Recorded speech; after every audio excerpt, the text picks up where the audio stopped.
Hello दोस्तों, I hope आप सब अच्छे होंगे। साथियों, हम लोग यूपीपीएससी 2024 के लिए प्रैक्टिस सेट सॉल्व कर रहे हैं और यह इस टेस्ट सीरीज का टेस्ट नंबर 11 है, जिसके अंतर्गत हम लोग समान अध्ययन पेपर फर्स्ट के महत्वपूर्ण प्रश्नों को सॉल्व करेंगे। तो यदि आप लोग चैनल पर नए हैं तो सब्सक्राइब कर लीजिए और बेल आइकन को प्रेस कर लीजिए, जिससे वीडियो के महत्वपूर्ण नोटिफिकेशन आप लोगों को मिलते रहे। वीडियो से रिलेटेड कोई डाउट हो, कोई कन्फ्यूजन हो, कमेंट बॉक्स में कमेंट करके पूछ सकते हैं। इसका पीडीएफ भी आप लोगों को टेलीग्राम चैनल पे प्रोवाइड करा दिया जाएगा, वहाँ से डाउनलोड करके और प्रैक्टिस कर सकते हैं। और देखिए, इसमें ज़्यादातर क्वेश्चंस जो है वो आपके प्रीवियस ईयर में जो पूछे गए हैं वही क्वेश्चंस इसमें आपको देखने को मिलेंगे। तो इससे क्या है कि आपकी प्रीवियस ईयर क्वेश्चंस का एक जो कह सकते हैं कि उसकी भी तैयारी हो जाएगी, उसके साथ साथ उससे रिलेटेड जो क्वेश्चंस है उसे भी इसमें इंक्लूड किया गया है। तो यह प्रैक्टिस सेट आप लोगों के लिए इंपॉर्टेंट है। प्रैक्टिस सेट को जरूर सॉल्व कर लिया करें। और जो भी ये आपके जो कह सकते हैं कि चुनाव के बाद एग्ज़ाम डेट कभी भी आ सकता है या कभी भी एग्ज़ाम इसका कराया जा सकता है, तो आप लोग अपनी तैयारी जो है जारी रखिए और अच्छे से तैयारी करते रहें। और पढ़ने के साथ साथ जितना ज़्यादा हो सके प्रैक्टिस टेस्ट सोल्व करिए। उसमें कौन सा सेक्शन आपका कमज़ोर है, किस पर ज़्यादा ध्यान देने की ज़रूरत है, उस पर भी आप लोग फोकस करिए। तो चलिए इसी के साथ वीडियो की शुरुआत करते हैं।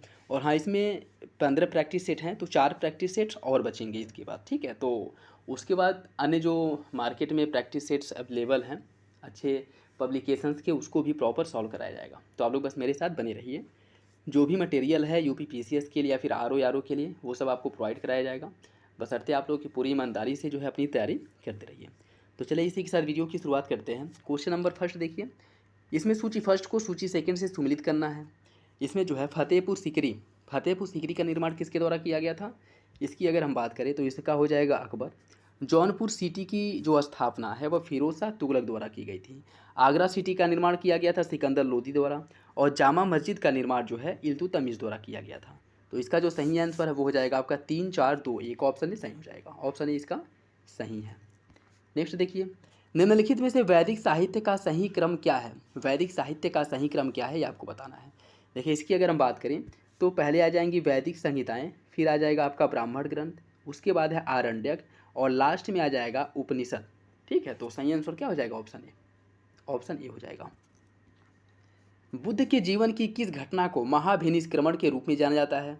उनका महापरिनिर्वाण, उनका जन्म, उनका गृह त्याग या उनका प्रबोधन। इसका जो सही आंसर है वो हो जाएगा आपका ऑप्शन ए।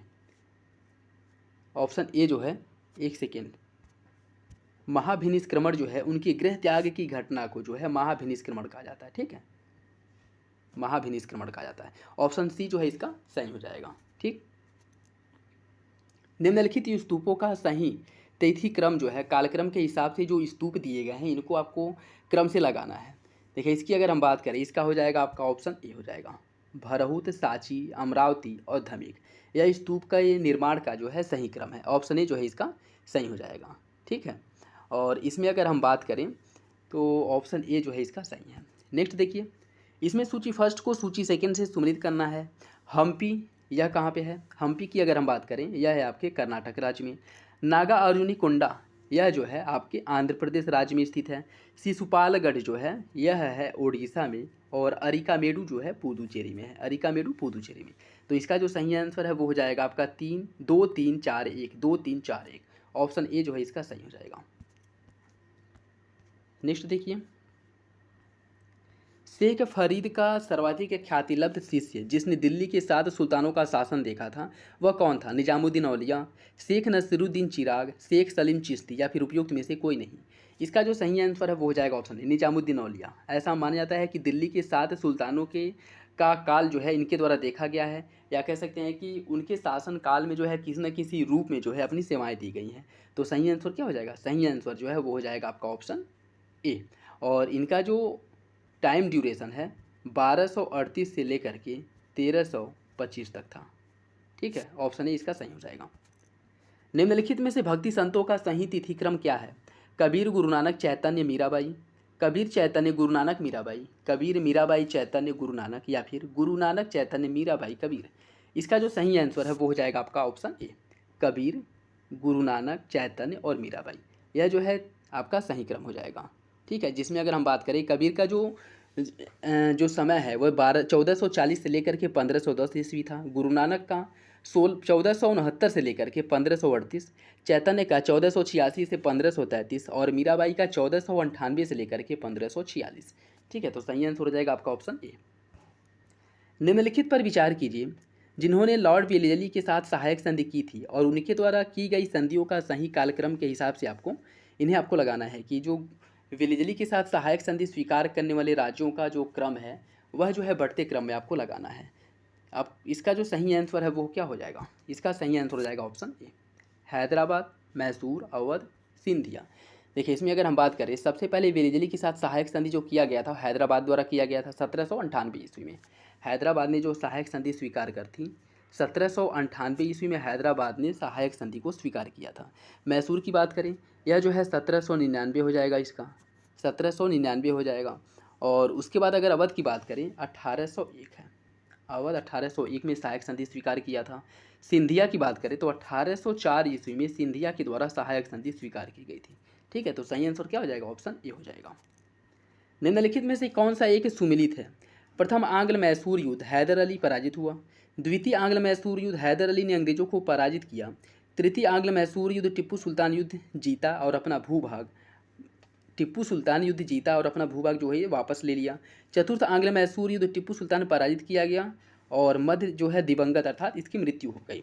इसका जो सही आंसर है वो हो जाएगा आपका ऑप्शन डी, चौथा सही है। चतुर्थ आंग्ल मैसूर युद्ध में टिप्पू सुल्तान पराजित हुआ था और युद्ध भूमि में ही यह मारा गया था। ठीक है, तो चौथा सही हो जाएगा, अन्य तीनों विकल्प आपके गलत हैं। इसमें अगर हम बात करें प्रथम आंग्ल मैसूर युद्ध जो 1767 से लेकर के 1767 से लेकर के 69 तक जो है प्रथम आंग्ल मैसूर युद्ध हुआ था, जिसमें हैदर अली की कूटनीतिक जीत हुई थी। इसके द्वारा निजाम और मराठों को अपने साथ मिला लेने के कारण प्रथम आंग्ल मैसूर युद्ध में हैदर अली की विजय हुई थी।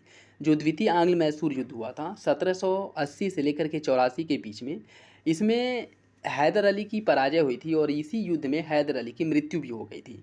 तृतीय आंग्ल मैसूर युद्ध जिसमें टिप्पू सुल्तान ने जो मैसूर का नेतृत्व है वो किया था हैदर अली की मृत्यु के बाद, जो 1790 से लेकर के 1792 के बीच में हुआ था।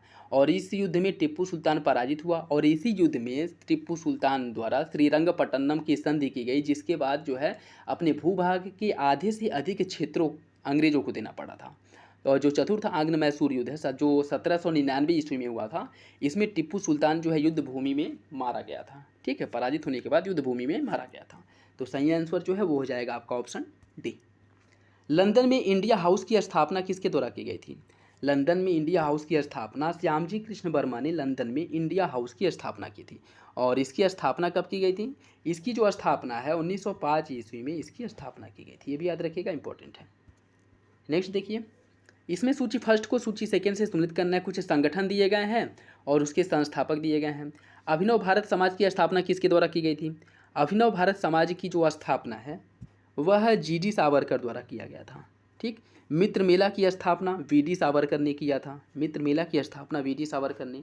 इंडियन रिपब्लिकन आर्मी इसकी जो स्थापना है वह सुरेंद्र नाथ सान्याल द्वारा इंडियन रिपब्लिकन आर्मी की स्थापना की गई थी। और हिंदुस्तान रिपब्लिकन एसोसिएशन की स्थापना एसएन सेन द्वारा की गई थी। ठीक है, तो इसका जो सही आंसर है वो हो जाएगा आपका ऑप्शन डी हो जाएगा, 2 1 4 3 ऑप्शन डी जो है इसका सही हो जाएगा। नेक्स्ट देखिए, इसमें भी सूची फर्स्ट को सूची सेकंड से सम्मिलित करना है। कुछ समाचार पत्र दिए गए हैं और उसके संस्थापक या उसके जो प्रकाशक हैं उनसे आपको सम्मिलित करना है। लीडर समाचार पत्र का प्रकाशक कौन था।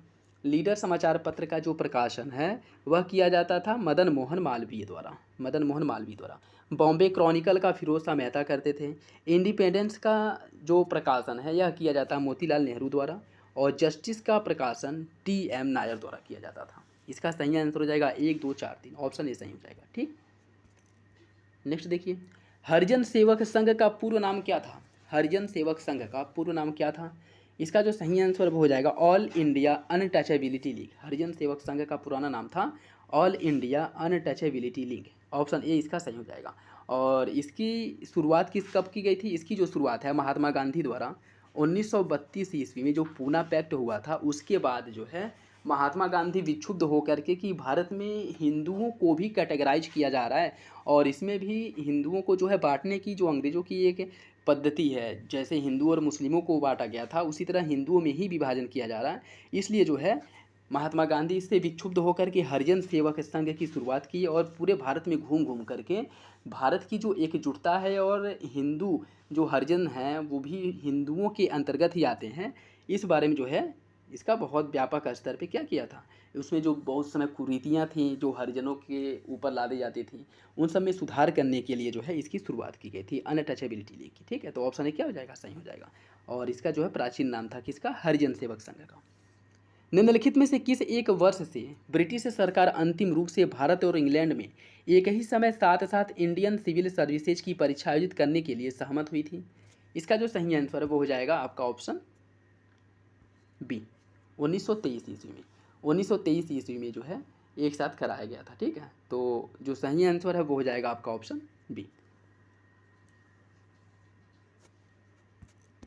निम्न में से कौन सुमेलित नहीं है? लॉर्ड कॉर्नवालिस अस्थायी बंदोबस्त, लॉर्ड विलियली सहायक संधि, सौरजान शोर आंग्ल नेपाल युद्ध, लॉर्ड हेस्टिंग्स तृतीय आंग्ल मराठा युद्ध। आपको बताना है कि कौन सा विकल्प इसमें गलत है। देखिए इसका जो सही आंसर है वो हो जाएगा ऑप्शन सी, सरजान शोर। इसके शासनकाल में जो इसका जो शासनकाल का वो 1700 जो है 1873 से लेकर के 1993 तक था। और इसके समय जो है आंग्ल नेपाल युद्ध हुआ था जो लॉर्ड हेस्टिंग के समय में हुआ था। ठीक है, और आंग्ल नेपाल युद्ध जो है लॉर्ड हेस्टिंग के समय तृतीय आंग्ल मराठा, एक सेकेंड ये क्वेश्चंस,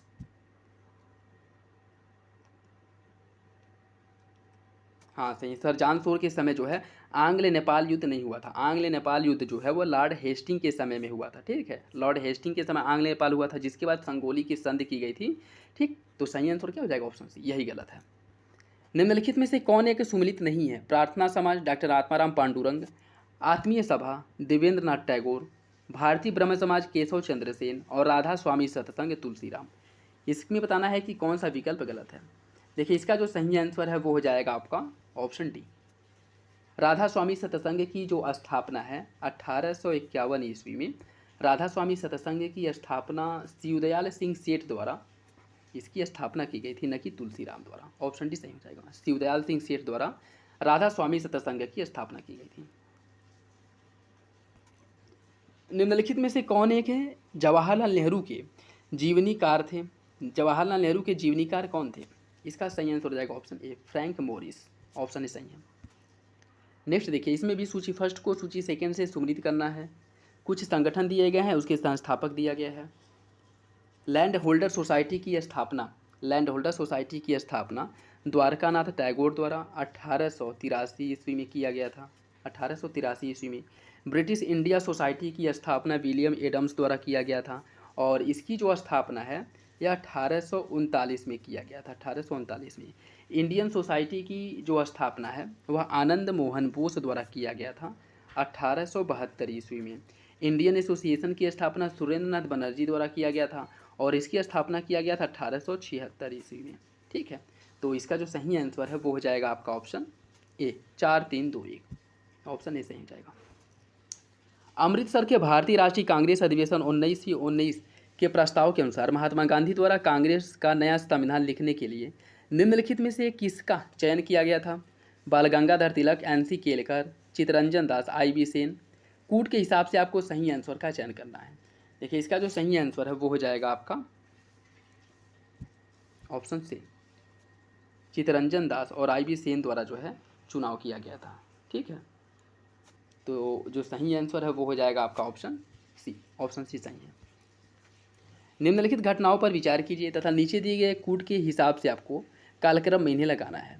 कलकत्ता का भारतीय राष्ट्रीय कांग्रेस का विशेष अधिवेशन, बाल गंगाधर तिलक की मृत्यु, तुर्की को अपनी शांति शर्तों की घोषणा, तुर्की द्वारा अपनी शांति शर्तों की घोषणा, जलियांवाला बाग हत्याकांड पर कांग्रेस समिति का सर्वसम्मति रिपोर्ट। इन्हें जो है सही क्रम में आपको लगाना है। देखिए इसकी अगर हम बात करें तो इसमें हो जाएगा पहले जलियांवाला बाग हत्याकांड पहले नंबर पे आ जाएगा, फिर बाल गंगाधर तिलक की मृत्यु दूसरे नंबर पे, तुर्की की अपनी शांति शर्तों की घोषणा तीसरे नंबर पे और कलकत्ता में भारतीय राष्ट्रीय कांग्रेस का विशेष अधिवेशन ये चौथे नंबर पे आ जाएगा। ठीक है, देखिए इसकी अगर जलियांवाला बाग हत्याकांड की अगर हम बात करें तो 1919 में जो है इसकी घोषणा की गई थी। ठीक, उसके बाद है बाल गंगाधर तिलक की मृत्यु जो हुई थी 1920 में हुई थी। बाल गंगाधर तिलक की मृत्यु 1920 में हुई थी। ठीक है। तुर्की को अपनी शांति की जो घोषणा की गई थी इस 1920 में ही किया गया था, लेकिन 1 अगस्त 1920 को बाल गंगाधर तिलक की मृत्यु हुई थी और तुर्की द्वारा 10 अगस्त 1920 को अपनी शांति शर्तों की घोषणा की गई थी। ठीक है। और कलकत्ता का जो भारतीय राष्ट्रीय कांग्रेस का जो विशेष अधिवेशन हुआ था, यह जो है अगले महीने सितंबर 1920 में हुआ था। ठीक, तो इसका जो सही आंसर है वो हो जाएगा आपका ऑप्शन ए, 4-2-3-1, 4-2-3-1। निम्न में से किसने महात्मा गांधी को आदेशित किया था कि वह भारत में प्रथम वर्ष खुले कान पर मुंह बंद कर व्यतीत करें?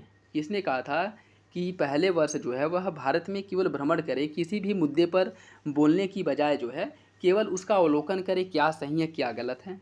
यह किसने कहा था? इसका जो सही आंसर है वो हो जाएगा आपका ऑप्शन डी, गोपाल कृष्ण गोखले, जिन्हें महात्मा गांधी अपना राजनीतिक गुरु भी मानते थे। ऑप्शन डी इसका सही हो जाएगा।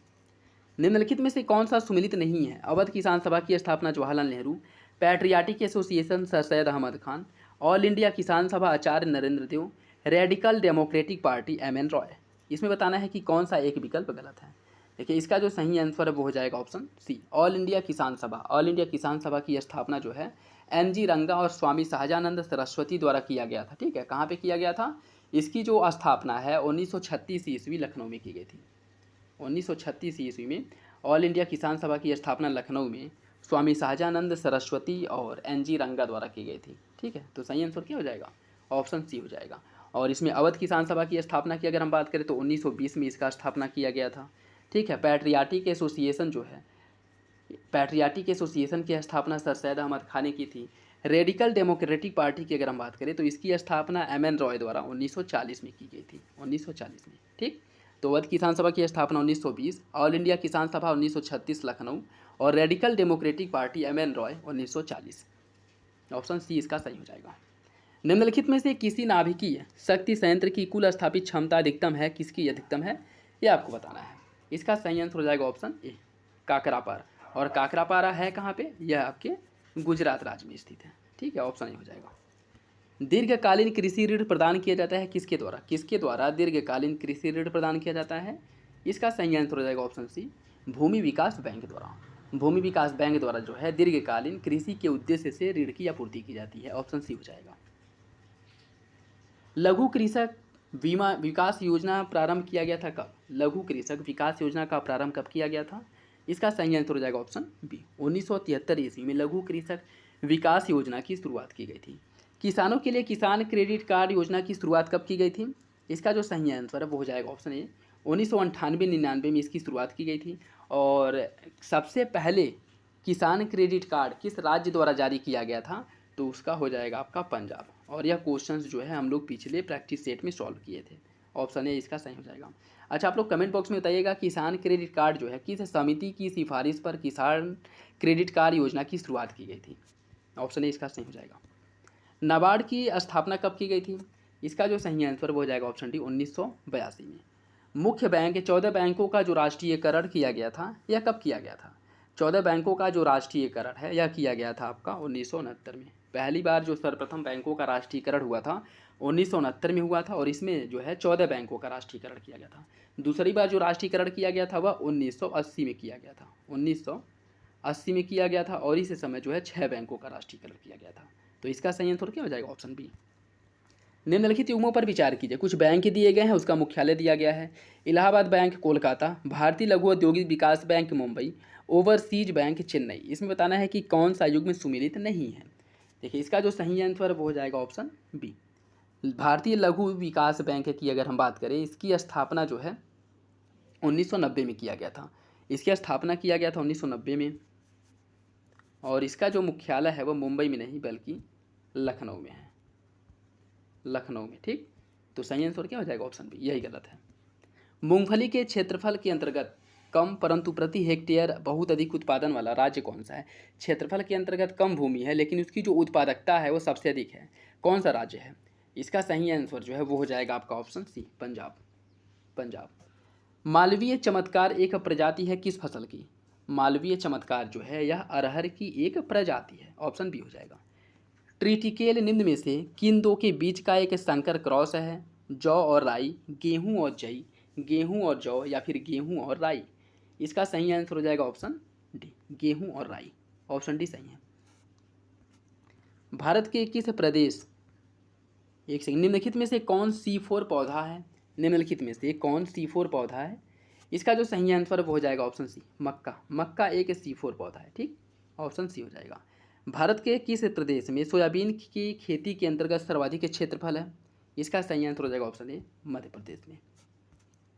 आम की निम्न प्रजातियों में से कौन नियमित फसल वाली प्रजाति है? चौसा, लंगड़ा, दशहरी या उपयुक्त में से कोई नहीं? इसका जो सही आंसर है वो हो जाएगा ऑप्शन डी, उपयुक्त में से कोई नहीं। नेक्स्ट देखिए, इसमें सूची फर्स्ट को सूची सेकंड से सम्मिलित करना है। कुछ फसल दिए गए हैं और उसमें लगने वाली बीमारी दी गई है, उससे आपको सम्मिलित करना है।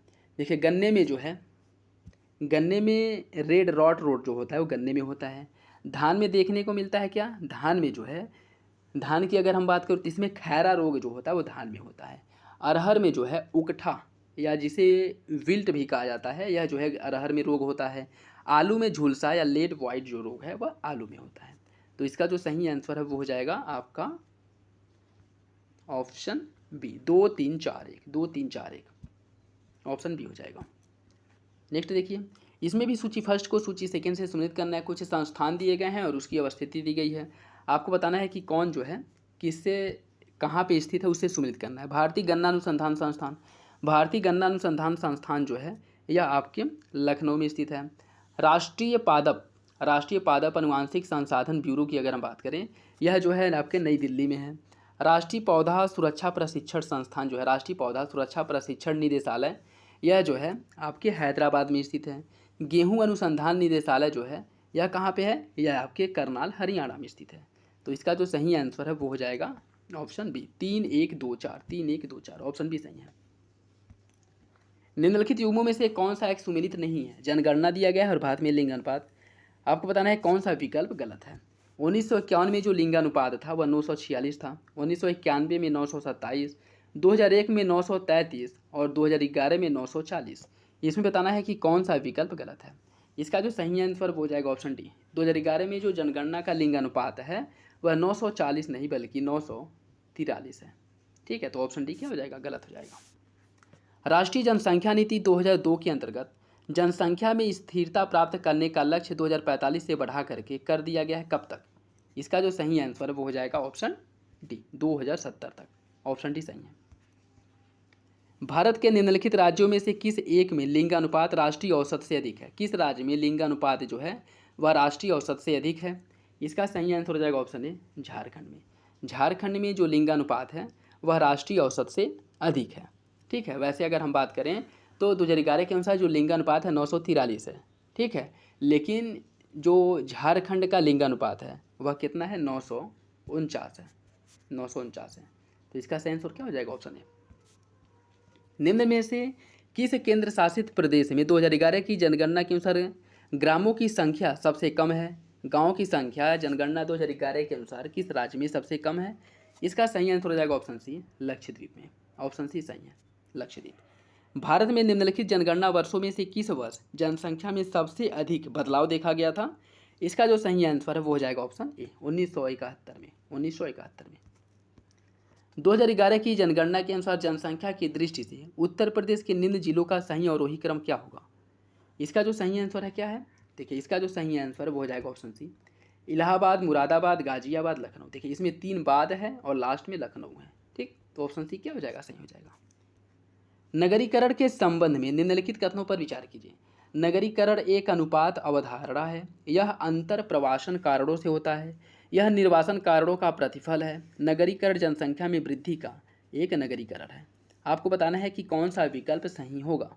देखिए, इसका जो सही आंसर है वो हो जाएगा ऑप्शन डी, चारों विकल्प जो है वो सही है, ठीक है। नगरीकरण के बारे में चारों विकल्प सही हैं। निम्नलिखित में से किसने सर्वप्रथम गहन पारिस्थितिकी डीप इकोलॉजी शब्द का प्रयोग किया था? किसके द्वारा सर्वप्रथम डीप इकोलॉजी शब्द का प्रयोग किया गया था? इसका सही आंसर हो जाएगा ऑप्शन डी, अर्नीस नेस ने सर्वप्रथम डीप इकोलॉजी शब्द का प्रयोग किया था। और इनके द्वारा इसका प्रयोग कब किया गया था?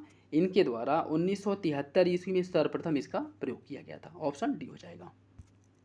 जैव ईंधन के संबंध में निम्न में से कौन सा एक कथन सही है? जैव ईंधन पारिस्थितिकी अनुकूल होता है, जैव ईंधन लागत प्रभावी होता है, जैव ईंधन ऊर्जा संकट के समाधान में योगदान दे सकता है, जैव ईंधन मक्का से भी बनाया जाता है। इसमें बताना है कि कौन सा विकल्प जो है सही होगा। देखिए इसका जो सही आंसर है वो हो जाएगा ऑप्शन ए, जैव ईंधन पारिस्थितिकी के अनुकूल होता है, यह आपका सही है। ठीक है, और इसका जो निर्माण है, देखिए इसमें मक्का और गन्ना दोनों से जो है इसका निर्माण किया जाता है। ठीक है, तो ये भी अगर देखा जाए तो सही हो जाएगा।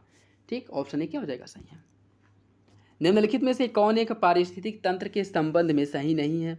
पारिस्थितिक तंत्र किसी निश्चित स्थान, समय, इकाई के समस्त जीवों तथा भौतिक पर्यावरण का प्रतिनिधित्व करता है। यह एक कार्यशील इकाई होती है, इसकी अपनी उत्पादकता होती है और यह एक बंद तंत्र होता है। इसमें बताना है कि कौन सा विकल्प गलत है। इसका जो सही आंसर है वो हो जाएगा ऑप्शन डी, यह एक बंद तंत्र नहीं बल्कि क्या है, खुला तंत्र होता है। ठीक, पारिस्थितिक तंत्र एक खुला तंत्र होता है। ऑप्शन डी गलत हो जाएगा। विश्व पर्यावरण दिवस कब मनाया जाता है। विश्व पर्यावरण दिवस जो है यह 5 जून को विश्व पर्यावरण दिवस के रूप में मनाया जाता है। Option B. निम्न में से किसमें सर्वाधिक जैव विविधता पाई जाती है। सबसे अधिक जैव विविधता जो है किसमें पाई जाती है।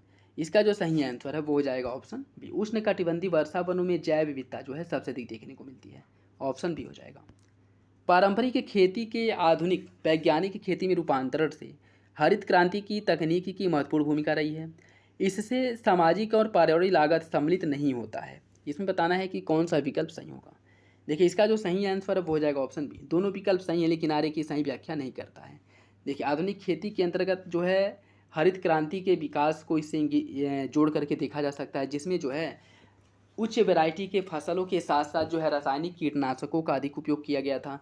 तो यह जो है सामाजिक और पर्यावरणीय लागत के सम्मिलित नहीं है, बिल्कुल सही है, क्योंकि इससे पर्यावरण को कहीं ना कहीं क्षति पहुंचती है और समाज में भी इससे जो है असमानता देखने को मिली थी हरित क्रांति आने के बाद। ठीक है, क्योंकि जिन क्षेत्रों में हरित क्रांति सफल हुआ था वहाँ पे तो कृषि उत्पादन जो है वह अधिक हुआ, और जहाँ पे हरित क्रांति सफल नहीं हुआ वहाँ पे कृषि उत्पादन न्यूनतम देखने को मिला, जिससे समाज में एक अलगाव की स्थिति भी देखने को मिली थी। ठीक है, तो सही आंसर क्या हो जाएगा ऑप्शन बी, दोनों विकल्प सही हैं लेकिन एक दूसरे की व्याख्या नहीं करते हैं। नेक्स्ट देखिए, इसमें सूची फर्स्ट को सूची सेकंड से सम्मिलित करना है। इसमें कुछ नगर शहर दिए गए हैं और देश, तो कौन जो है किस देश से रिलेटेड है उससे आपको सम्मिलित करना है। दावोस की बात करें, दावोस जो है यह आपके स्विट्जरलैंड में स्थित है और दावोस में ही आपका जो वर्ल्ड इकोनॉमिक फोरम का आयोजन होता है प्रतिवर्ष, इसका आयोजन स्विट्जरलैंड के दावोस शहर में ही किया जाता है। बार्सिलोना की बात करें, बार्सिलोना जो है आपके स्पेन में स्थित है।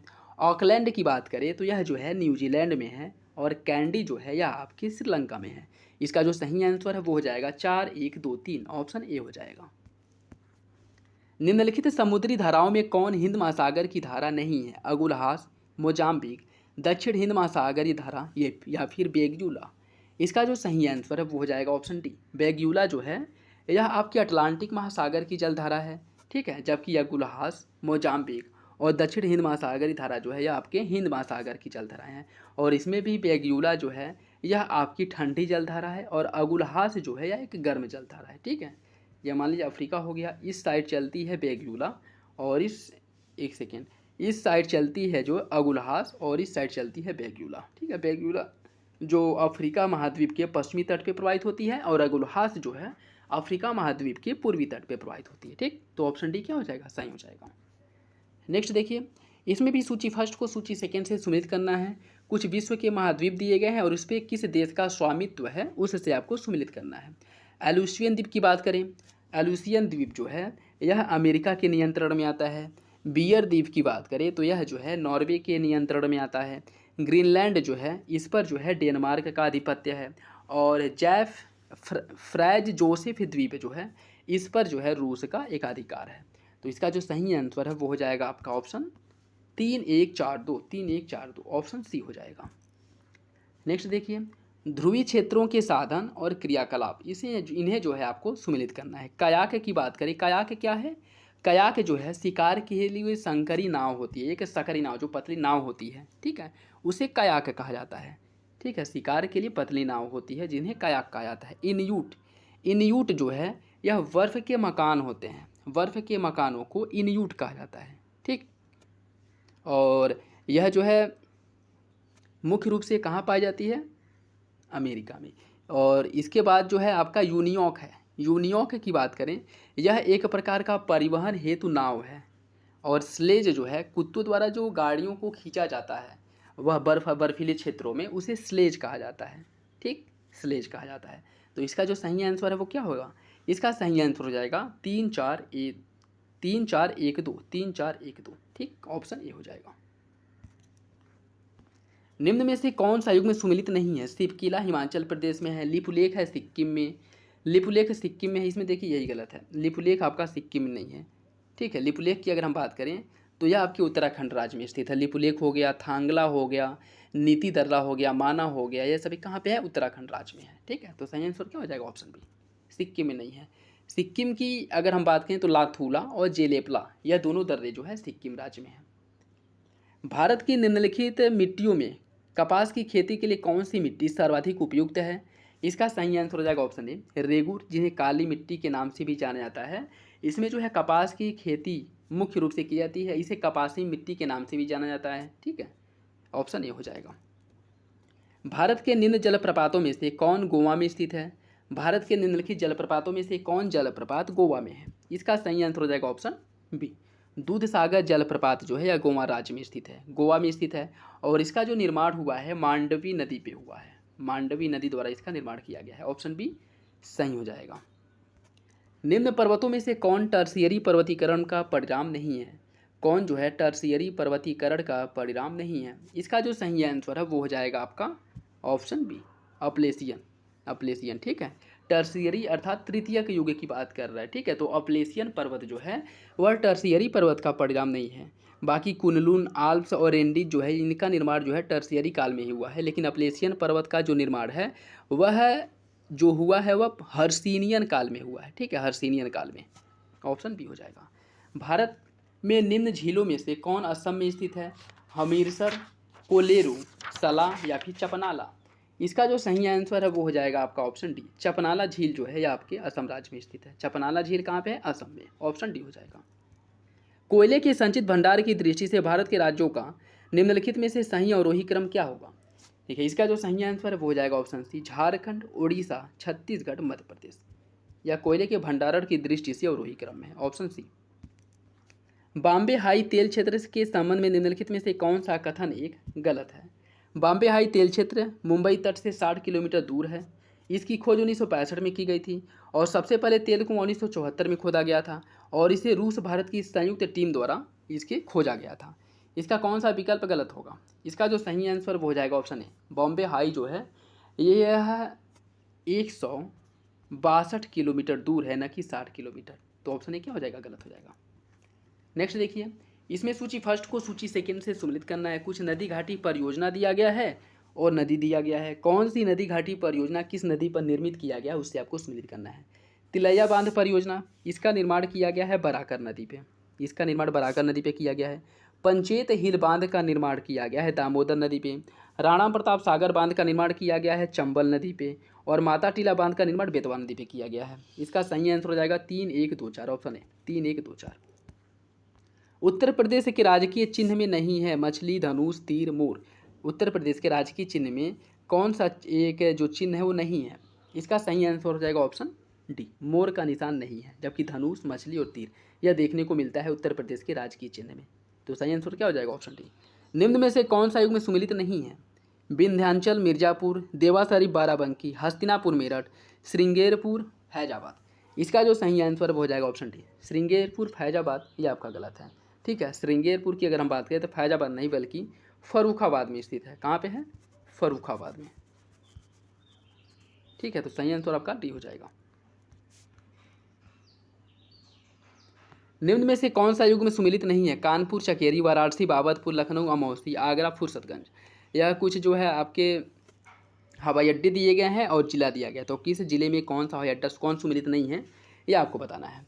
इसका जो सही आंसर वो हो जाएगा ऑप्शन डी, आगरा की अगर हम बात करें, आगरा में खेरिया हवाई अड्डा है, न कि फुर्सतगंज, ठीक है। तो सही आंसर जो है वो हो जाएगा आपका ऑप्शन डी। उत्तर प्रदेश संस्कृत संस्थान की स्थापना कब की गई थी, उत्तर प्रदेश में संस्कृत संस्थान की जो स्थापना 1965 में की गई थी, 1965 में, ठीक है। तो इसका जो सही आंसर है वो हो जाएगा ऑप्शन सी। निम्नलिखित में से किस दलहन फसल का क्षेत्रफल उत्तर प्रदेश में सबसे अधिक है, इसका सही आंसर हो जाएगा ऑप्शन सी, मटर का, मटर के अंतर्गत जो भूमि है वो उत्तर प्रदेश में सबसे अधिक है। नेक्स्ट देखिए, इसमें सूची फर्स्ट को सूची सेकंड से सम्मिलित करना है। भातखंडे संगीत संस्थान, इसकी स्थापना जो 1926 में की गई थी। राज्य ललित कला अकादमी की स्थापना 1962 में की गई थी। उत्तर प्रदेश संगीत नाट्य अकादमी की स्थापना 1963 में और भारतेंदु नाट्य अकादमी की स्थापना 1975 में हुआ था। तो इसका जो सही आंसर हो जाएगा 1, 2, 3, 4, ऑप्शन ए। उत्तर प्रदेश में सर्वाधिक जनसंख्या वाली जनजाति कौन सी है? उत्तर प्रदेश में सर्वाधिक जनसंख्या वाली जनजाति जो है वो थारू है। थारू की जनसंख्या सबसे अधिक है। निम्न में से कौन राज्य विश्वविद्यालय है? कौन राज्य विश्वविद्यालय है, आपको बताना है। डॉक्टर राम मनोहर लोहिया अवध विश्वविद्यालय लखनऊ में जो है यह आपका एक राज्य स्तरीय विश्वविद्यालय, जबकि काशी हिंदू विश्वविद्यालय, इलाहाबाद विश्वविद्यालय और डॉक्टर भीमराव विश्वविद्यालय जो लखनऊ में है, यह तीनों जो है केंद्रीय विश्वविद्यालय है। ठीक है, तो इसका हो जाएगा ऑप्शन डी। नेक्स्ट देखिए, इसमें भी सूची फर्स्ट को सूची सेकंड से सम्मिलित करना है। कुछ मेले दिए गए हैं और उसका स्थान दिया गया है। कैलाश मेला का आयोजन जो है यह होता है आपके आगरा में। नौचंडी मेला का आयोजन होता है मेरठ में।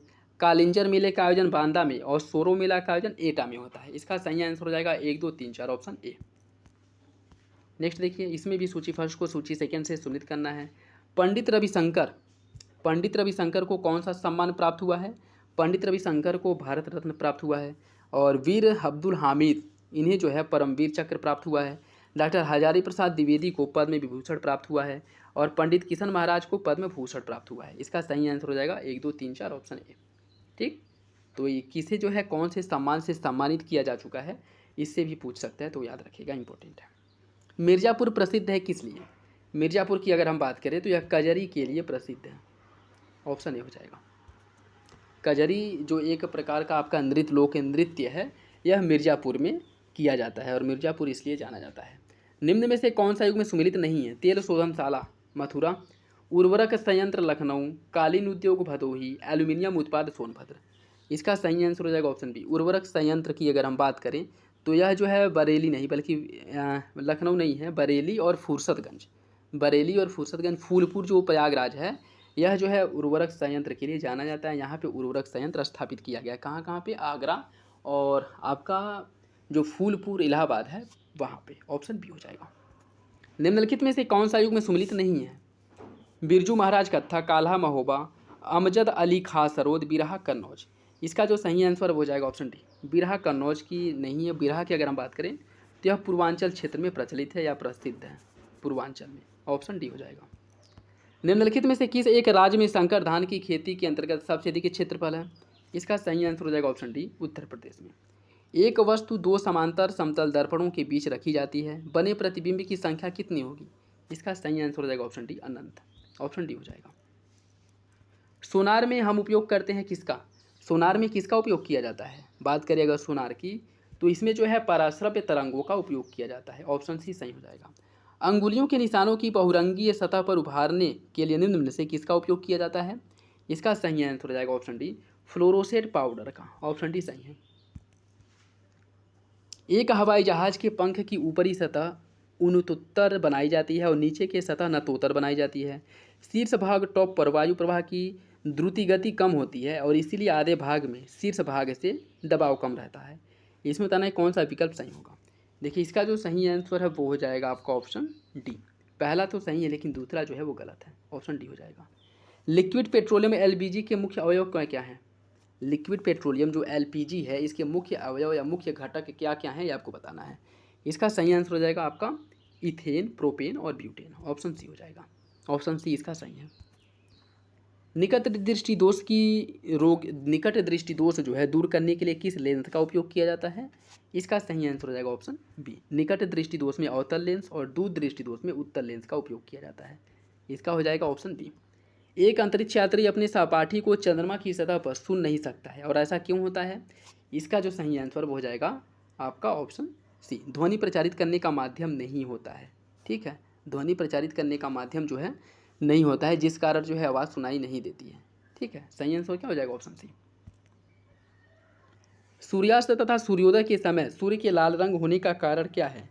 सूर्यास्त के समय और सूर्योदय के समय जो सूर्य लाल रंग का दिखाई देता है उसकी वजह क्या है? इसका सही आंसर हो जाएगा ऑप्शन ए, सूर्य के प्रकीर्णन या प्रकाश के प्रकीर्णन के कारण जो है सूर्य हमें लाल दिखाई देता है।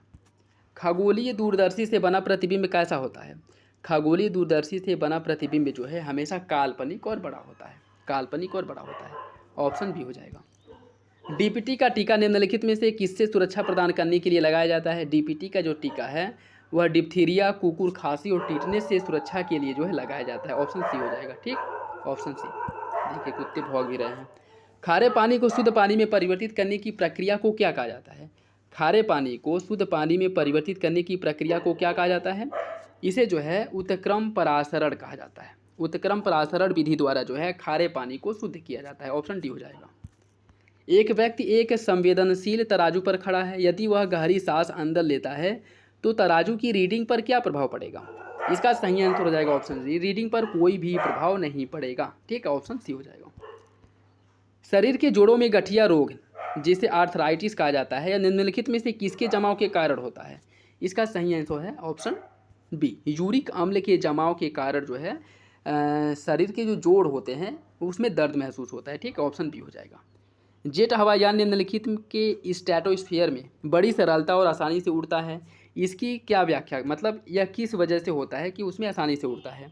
नीचे के स्ट्रेटोस्फीयर में बादल और पानी की वाष्प नहीं होती है।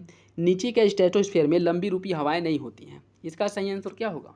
इसका जो सही आंसर हो जाएगा ऑप्शन सी, दोनों विकल्प सही हैं। ट्रैफिक सिग्नल में लाल प्रकाश प्रयुक्त होता है, इसकी वजह क्या है? ट्रैफिक सिग्नल में लाल रंग के प्रकाश का उपयोग किया जाता है। इसकी जो तरंग दैर्घ्य है वो सबसे अधिक होती है, जिस कारण यह दूर से भी दिखाई देता है। इसका प्रकरण सबसे कम और तरंग दैर्घ्य सबसे अधिक होता है, जिस कारण यह बहुत दूर से भी दिखाई देता है और इसके साथ साथ कोहरे के समय में भी यह दिखाई देता है। इसी वजह से जो है ट्रैफिक सिग्नल लाल रंग का बनाया जाता है। ऑप्शन ए हो जाएगा। लंबे समय तक उपवास रखने का सर्वाधिक प्रभावी शरीर के ऊपर क्या प्रभाव पड़ेगा? शरीर के किस अंग पर सबसे ज़्यादा प्रभाव पड़ेगा? इसका सही आंसर हो जाएगा ऑप्शन डी, गुर्दे पर। सबसे अधिक जो प्रभाव है वो गुर्दे पे पड़ेगा। तो सही आंसर क्या हो जाएगा? सही आंसर हो जाएगा आपका ऑप्शन डी। किसी टीवी सेट को चलाने के लिए रिमोट नियंत्रण इकाई द्वारा निम्नलिखित में से किसका प्रयोग किया जाता है? ध्वनि तरंग, प्रकाश, रेडियो या फिर सूक्ष्म? इसका सही आंसर जो है वो हो जाएगा ऑप्शन सी, रेडियो तरंग का उपयोग किया जाता है। ऑप्शन सी सही है। निम्न में से कौन नागरिकता के अर्जन हेतु शर्तों को नियत करने के लिए सक्षम है? चुनाव आयोग, राष्ट्रपति, संसद एवं राज्यों की विधानसभाएं या फिर संसद? इसका जो सही आंसर हो जाएगा ऑप्शन डी, संसद द्वारा जो है इसका निर्धारण किया जाता है। ऑप्शन डी सही हो जाएगा। उपराष्ट्रपति को उसके पद से निम्न में से किसके प्रस्ताव के द्वारा हटाया जा सकता है? राज्य परिषद, लोकसभा, कैबिनेट या फिर मंत्री परिषद? इसका जो सही आंसर है वो हो जाएगा ऑप्शन ए, राज्य परिषद, अर्थात यह क्या राज्यसभा की बात कर रहा है। ठीक है, ऑप्शन ए हो जाएगा। शब्द धर्मनिरपेक्ष भारत के संविधान की प्रस्तावना में किस संविधान संशोधन द्वारा जोड़ा गया था? इसका जो सही आंसर वो हो जाएगा ऑप्शन बी, 42वां संविधान संशोधन 1976 द्वारा जो है इसे जोड़ा गया था। ठीक है, ऑप्शन बी हो जाएगा। भारतीय संविधान का कौन सा भाग संविधान की आत्मा के रूप में जाना जाता है? इसका जो सही आंसर है वो हो जाएगा आपका ऑप्शन, जो संवैधानिक उपचारों का अधिकार है, संवैधानिक उपचारों का अधिकार अर्थात अनुच्छेद 32, इसे जो है संविधान की आत्मा के रूप में जाना जाता है। ऑप्शन डी हो जाएगा। निम्नलिखित में से कौन एक नए राज्यों के निर्माण के लिए संवैधानिक उपबंध नहीं है? किसी राज्य का क्षेत्र बढ़ाना, किसी राज्य का क्षेत्र घटाना, किसी राज्य के नाम में परिवर्तन करना, एक राज्य संघ राज्य क्षेत्र शामिल कर सकेगा। इसमें बताना है कि कौन जो है नए राज्यों के निर्माण के लिए संवैधानिक उपबंध नहीं है। इसका सही आंसर हो जाएगा ऑप्शन डी, एक राज्य संघ या राज्य को शामिल करना। मान लीजिए कोई भारतीय क्षेत्र नहीं है, उसे जो है भारत में शामिल करना जो है यह संवैधानिक उपबंध है। ऑप्शन डी हो जाएगा। ठीक, ऑप्शन डी। किस संशोधन के द्वारा संपत्ति का अधिकार को समाप्त किया गया था? इसका जो सही आंसर है वो हो जाएगा ऑप्शन डी, 44वां संविधान संशोधन 1978 द्वारा जो है संपत्ति के अधिकार को मौलिक अधिकार से बाहर करके इसे कानूनी अधिकार बना दिया गया और इसे जो है अनुच्छेद 300 ए में स्थानांतरित किया गया था। ठीक है, अनुच्छेद 300 ए में।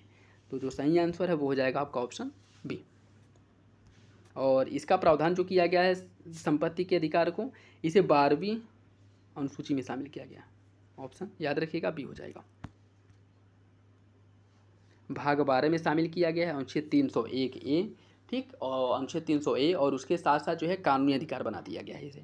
निम्नलिखित में से कौन सर्वप्रथम महिला प्रधानमंत्री किसी देश की बनी थी? इसका सही आंसर हो जाएगा ऑप्शन ए, श्रीमाओ भंडार नायके। यह जो है किसी भी देश की महिला बनने वाली पहली महिला थी। ठीक, और यह श्रीलंका की प्रधानमंत्री बनी थी। ऑप्शन ए हो जाएगा। भारतीय संविधान के उद्घाटन अधिवेशन की अध्यक्षता किसके द्वारा की गई थी? भारतीय संविधान के उद्घाटन अधिवेशन की अध्यक्षता जो है डॉक्टर सच्चिदानंद सिन्हा द्वारा किया गया था 9 दिसंबर 1946 में। ऑप्शन बी हो जाएगा। न्यायिक पुनर्लोकन प्रचलित है कहाँ पे? न्यायिक पुनर्लोकन की अगर हम बात करें तो इसका प्रचलन जो है भारत और अमेरिका दोनों जगह पे है। ऑप्शन डी हो जाएगा। निम्नलिखित में से कौन संघ राज्य क्षेत्र नहीं है? अंडमान निकोबार, दादर नागर हवेली, गोवा, पुदुचेरी। इसका जो सही आंसर है वो हो जाएगा ऑप्शन सी, गोवा। निम्नलिखित में से कौन संसद के संयुक्त सत्र की अध्यक्षता करने के लिए अधिकृत है? इसका सही आंसर हो जाएगा ऑप्शन डी, लोकसभा के अध्यक्ष द्वारा जो है संयुक्त अधिवेशन की अध्यक्षता की जाती है। ऑप्शन डी सही है। भारतीय राज्य व्यवस्था में निम्नलिखित में से कौन सर्वोच्च है? कौन सर्वोच्च है? इसका जो सही आंसर है वो हो जाएगा आपका ऑप्शन बी, संविधान। ऑप्शन बी सही है। सूचना का अधिकार अधिनियम कब पारित किया गया था? सूचना का जो अधिकार अधिनियम है 2005 में पारित किया गया था। ऑप्शन सी हो जाएगा। निम्नलिखित में से कौन संसद का अनन्य भाग नहीं है? राष्ट्रपति, उपराष्ट्रपति, लोकसभा, राज्यसभा। इसका जो सही आंसर है वो हो जाएगा ऑप्शन बी, उपराष्ट्रपति। राष्ट्रपति, लोकसभा, राज्यसभा या जो है संसद के भाग हैं, जबकि उपराष्ट्रपति इसमें शामिल नहीं है। संसद की अस्थायी समिति के सदस्यों को लोकसभा और राज्यसभा के किस अनुपात में लिया जाता है? इसका सही आंसर हो जाएगा ऑप्शन ए, क्रमशः 2 और 1 के अनुपात में। ऑप्शन ए हो जाएगा। निम्नलिखित में से कौन स्वतंत्र भारत के किसी राज्य की सर्वप्रथम महिला राज्यपाल बनी थी? इसका जो सही आंसर हो जाएगा ऑप्शन ए, सरोजनी नायडू, जो उत्तर प्रदेश की राज्यपाल बनी थी। ऑप्शन ए है।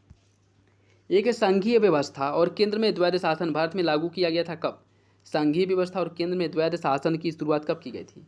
इसका जो सही आंसर वो हो जाएगा ऑप्शन सी, 1935 के अधिनियम द्वारा जो है संघ में द्वैध शासन की शुरुआत की गई थी, प्रांतीय स्वायत्तता दिया गया था। ठीक है, तो सही आंसर क्या हो जाएगा? Option C. और 1919 के अधिनियम द्वारा जो है प्रांतों में द्वैध शासन की शुरुआत की गई थी, जिसे 1935 के अधिनियम द्वारा समाप्त करके केंद्र में द्वैध शासन की शुरुआत की गई थी। ठीक, तो ऑप्शन सी हो जाएगा। उच्च न्यायालय के सेवानिवृत्त जज की पेंशन कहाँ से दी जाती है? भारत की संचित निधि से, राज्य की संचित निधि से जहाँ उसने अंतिम सेवा दी है, विभिन्न राज्यों की संचित निधि से जहाँ जहाँ उसने सेवा दी है, या भारत की आकस्मिकता निधि से। देखिए इसका जो सही आंसर हो जाएगा ऑप्शन ए, भारत की संचित निधि से। उच्च न्यायालय के न्यायाधीश का जो वेतन है वह उस राज्य के संचित निधि से दिया जाता है जहाँ पे वह कार्य करता है, लेकिन इसका जो पेंशन दिया जाता है वह भारत की संचित निधि से दिया जाता है। ठीक है, तो सही आंसर क्या हो जाएगा? ऑप्शन ए। किस कानून के अंतर्गत यह विधित है कि भारत के उच्चतम न्यायालय की संपूर्ण कार्यवाही अंग्रेजी भाषा में की जाएगी?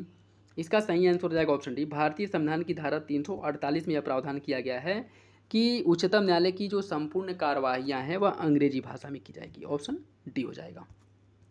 निम्नलिखित में से कौन तृणमूल लोकतंत्र से संबंधित है? लोकपाल, पंचायती राज, अंतर्राज्यीय परिषद या क्षेत्रीय राजनीति। इसका जो सही आंसर हो जाएगा ऑप्शन बी, पंचायती राज व्यवस्था। Option B. एक राज्य को संघ में सम्मिलित करने अथवा नए राज्य की स्थापना करने की कार्यपालिका शक्ति निम्नलिखित में से किसे प्राप्त है? संसद को, लोकसभा को, राजनीतिक दलों को या फिर केंद्र सरकार को? इसका जो सही आंसर हो जाएगा ऑप्शन ए, संसद को। संसद जो है किसी भी राज्य के नाम में बदल सकता है, उसके क्षेत्र में परिवर्तन कर सकता है। ठीक है, और उसके साथ साथ जो है नए राज्य या संघ को शामिल कर सकता है। ये सभी अधिकार जो है संसद के पास है। ऑप्शन ए हो जाएगा। भारत के प्रधानमंत्री के विषय में निम्नलिखित कथनों में से कौन सा कथन सही है? प्रधानमंत्री मंत्रिपरिषद का नाम मात्र का नेता होता है, वह संसद के प्रति उत्तरदायी नहीं है, वह अपने मंत्रियों में से किसी एक को बर्खास्त नहीं कर सकता, प्रधानमंत्री मंत्रिपरिषद का वास्तविक नेता होता है। इसमें बताना है कौन सा विकल्प सही है, कौन सा विकल्प सही है। देखिए इसका जो सही आंसर है वो हो जाएगा आपका ऑप्शन डी, प्रधानमंत्री मंत्रिपरिषद का वास्तविक नेता होता है। ऑप्शन डी सही है। भारत का संविधान अंगीकृत और अधिनियमित कब किया गया था? इसका सही आंसर ऑप्शन सी, 26 नवंबर 1949 को भारत का संविधान अंगीकृत और अधिनियमित किया गया था। ऑप्शन सी हो जाएगा। भारत की अर्थव्यवस्था कैसी है? भारत की जो अर्थव्यवस्था है यह एक मिश्रित अर्थव्यवस्था है। Option C. निम्नलिखित में से कौन निर्धनता के लिए उत्तरदायी नहीं है? अपर्याप्त समृद्धि दर, जनसंख्या की उच्च वृद्धि दर, बेरोजगारी या फिर बढ़ती निवेश दर। इसका सही आंसर हो जाएगा ऑप्शन डी, बढ़ती निवेश दर जो है यह निर्धनता के लिए उत्तरदायी नहीं है, जबकि अपर्याप्त समृद्धि, जनसंख्या की वृद्धि और बेरोजगारी ये तीनों की वजह से जो है निर्धनता में वृद्धि होती है, लेकिन निवेश में वृद्धि से जो है आपका जो बेरोजगारी है उसमें कमी होती है। ठीक है, तो ऑप्शन डी हो जाएगा। स्वधार योजना का संबंध जो है किससे रिलेटेड है? स्वधार योजना जो है यह विषम परिस्थितियों में महिलाओं को सुरक्षा देने से संबंधित है। ऑप्शन ए हो जाएगा। बैंकों के लिए वित्तीय वर्ष अप्रैल मार्च है, किंतु आरबीआई के लिए वित्तीय वर्ष क्या है? और इसमें भी बदलाव कर दिया गया है, अब फरवरी से मार्च हो गया है। और जो बैंक हैं आरबीआई जो है इसके लिए जो इसका जो वित्तीय वर्ष है यह होता है जुलाई से जून होता है। ठीक, ऑप्शन डी हो जाएगा। निम्नलिखित उत्पादों में से सामान्यतः किसका भारत से निर्यात नहीं होता है? गेहूं, चावल, चीनी या फिर दाल? इसका जो सही आंसर है वो हो जाएगा ऑप्शन डी, दाल का निर्यात भारत द्वारा नहीं किया जाता है। दाल का भारत सबसे बड़ा उत्पादक, सबसे बड़ा उपभोक्ता और सबसे बड़ा निर्यातक है। ठीक है, ऑप्शन डी हो जाएगा। भूदान आंदोलन सर्वप्रथम कहाँ प्रारंभ किया गया था? भूदान आंदोलन की शुरुआत जो है सर्वप्रथम किया गया था आंध्र प्रदेश में, और इसकी शुरुआत जो है 1921 में किया गया था। 1951 में। ऑप्शन ए सही हो जाएगा। उदारीकरण, निजीकरण, भूमंडलीकरण, जो एलपीजी रिफॉर्म है, नई आर्थिक नीति, यह जो है किस प्रधानमंत्री के समय में जो है इसकी शुरुआत की गई थी? इसका सही आंसर हो जाएगा ऑप्शन सी, नरसिम्हा राव की सरकार के समय। ऑप्शन सी हो जाएगा। भारत में सर्वप्रथम राष्ट्रीय आय का आकलन किसके द्वारा किया गया था? भारत में राष्ट्रीय आय का आकलन जो है सर्वप्रथम दादा भाई नौरोजी द्वारा किया गया था, और इनके द्वारा जो है जो धन का निकासी सिद्धांत है, इसमें ड्रेन थियरी के माध्यम से जो है इसका सर्वप्रथम आकलन हुआ था। ऑप्शन ए हो जाएगा। 12वीं पंचवर्षीय योजना में निम्नलिखित में से किस भेद में सबसे अधिक, किस मद में, भेद नहीं मद है, ठीक है, किस मद में जो है सबसे अधिक धनराशि जो है खर्च किया जाता है? 12वीं पंचवर्षीय योजना के अंतर्गत किस मद में सबसे अधिक धनराशि खर्च की गई थी, यह बताना है। इसका सही आंसर हो जाएगा ऑप्शन सी, सामाजिक सेवाओं के उद्देश्य से जो है प्रदान करने के लिए सबसे अधिक धन का आवंटन किया गया था। ऑप्शन सी हो जाएगा। किसी देश में जीवन स्तर प्रतिबिंबित होता है गरीबी के अनुपात से, प्रति व्यक्ति आय से, राष्ट्रीय आय से या फिर बेरोजगारी की दर से? इसका सही आंसर हो जाएगा ऑप्शन बी, प्रति व्यक्ति आय से। 2011-12 में निम्नलिखित में से किस राज्य में दलहन का उत्पादन, यह पुराना डाटा पूछा है, इसका देखिए आंसर हो जाएगा ऑप्शन डी, मध्य प्रदेश में। भारत में मिश्रित अर्थव्यवस्था का अर्थ क्या है?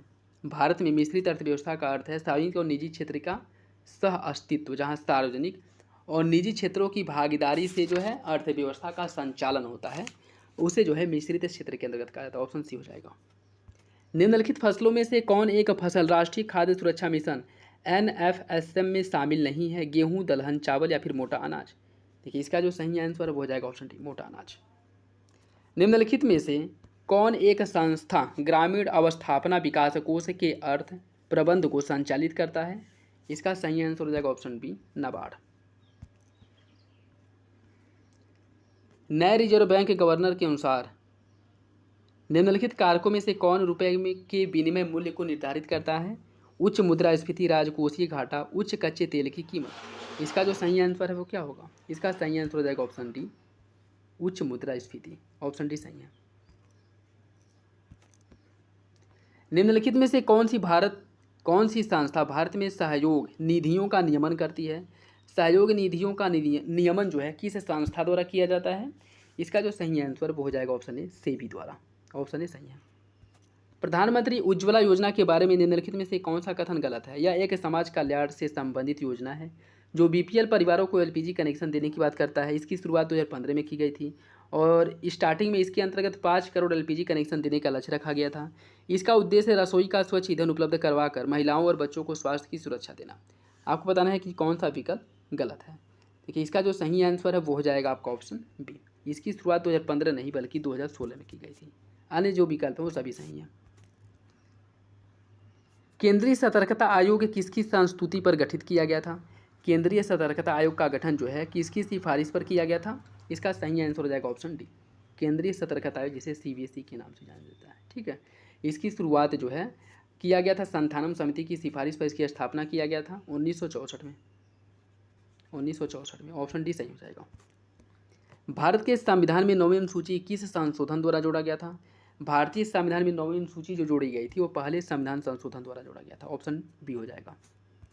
भारत के सर्वोच्च न्यायालय में निम्नलिखित में से किस एक वाद में पिछड़े वर्ग के बीच क्रीमी के मुद्दे पर चर्चा की गई थी? क्रीमी उस समय बहुत ज़्यादा चर्चा में था, तो क्रीमी का जो निर्धारण किया गया था किस समिति की सिफारिश पर किया गया था, ये आपको बताना है। इसका सही आंसर हो जाएगा ऑप्शन बी, इंदिरा साहनी बनाम यूनियन ऑफ इंडिया। इसी मामले में जो है क्रीमी का निर्धारण किया गया था। ऑप्शन बी सही हो जाएगा। क्रिप्स मिशन के बारे में निम्नलिखित में से कौन सा कथन गलत है? मार्च 1942 में क्रिप्स मिशन ने बार कैबिनेट को एक मसौदा घोषणा ड्राफ्ट डिक्लेरेशन पर सहमत होने के लिए राजी कर लिया। जवाहरलाल नेहरू तथा सरदार वल्लभ भाई पटेल ने मिशन के साथ बातचीत के लिए कांग्रेस का प्रतिनिधित्व किया। युद्ध के पश्चात मिशन ने डोमिनियन डरदा प्रस्तावित किया था। युद्ध के पश्चात मिशन ने संविधान निर्माण निकाय का गठन भी प्रस्तावित किया था। इसमें बताना है कौन सा विकल्प गलत है। देखिए इसका जो सही आंसर है वो हो जाएगा आपका ऑप्शन ए।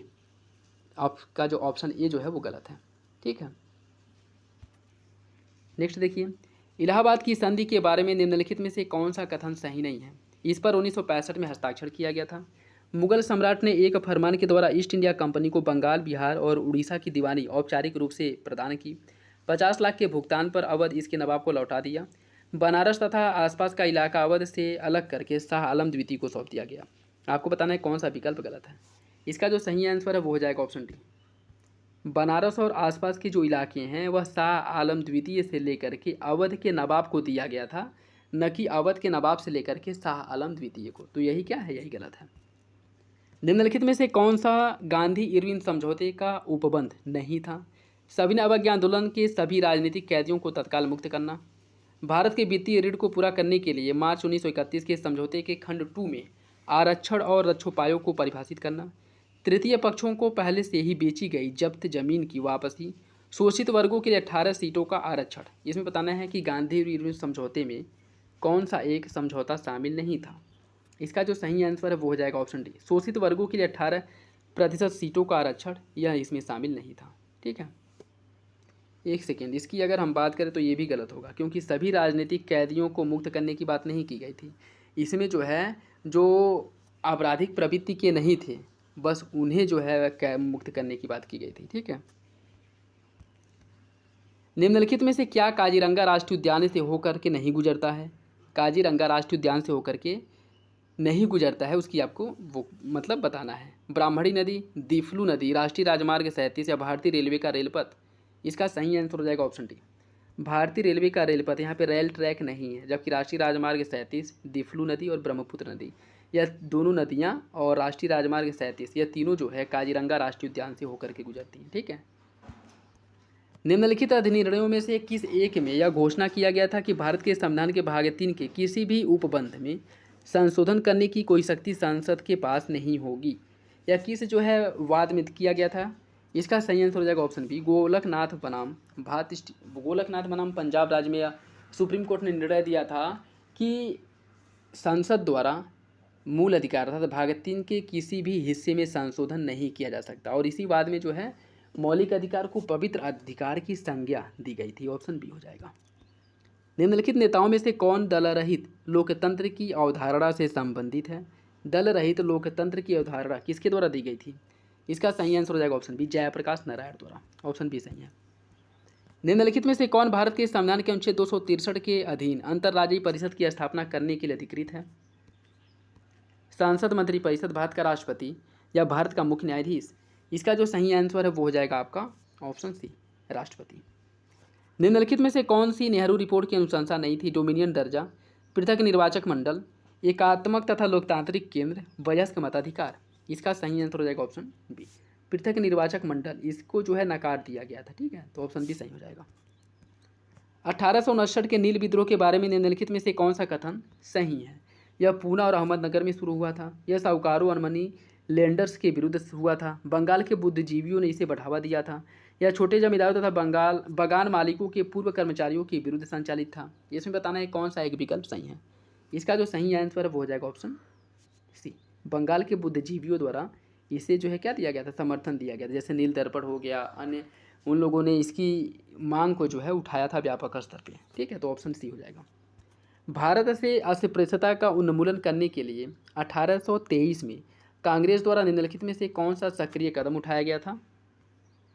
स्वर्ण बिंदुओं को शिक्षित करने और उनके बीच अभिमत तैयार करने हेतु प्रयास, अस्पृश्यता की बुराइयों के बारे में अवॉर्ड मतलब जो निम्न कैटेगरी के लोग थे उनको शिक्षित करने का प्रयास करना, और निम्न जाति के लोगों के लिए मंदिरों के द्वारों को बलपूर्वक खोलना, अस्पृश्यता को विधि विरुद्ध घोषित करने वाले कानून बनाने हेतु सरकार को याचिका देना। इसमें बताना है कि कौन सा विकल्प सही होगा।